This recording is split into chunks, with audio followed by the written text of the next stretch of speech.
lang tayo dito kaya yun lang yung karapatan natin eh.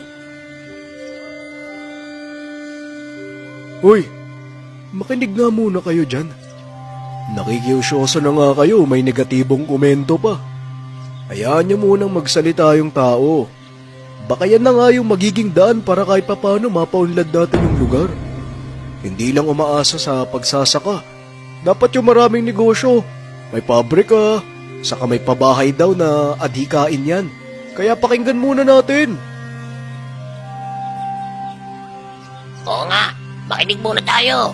Wag yung kung ano-ano yung sinasabi nyo. Ay, ewan ko na lang. Bahala na kayo dyan. Konti katahimikan. Ay pakinggan niyo muna si Kaabelyar. Mayaman at kaya niyang gawin ang pinaplano niya sa lugar na ito.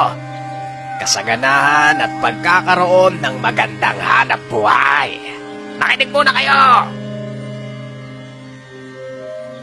Tapusin na po natin ang kahirapan. Tapusin na po natin dito sa Luzon. Dito po natin simulan ang pagtapos ng kahirapan. Together, let's all put an end to it. Let's end poverty. Let's start putting an end to poverty here.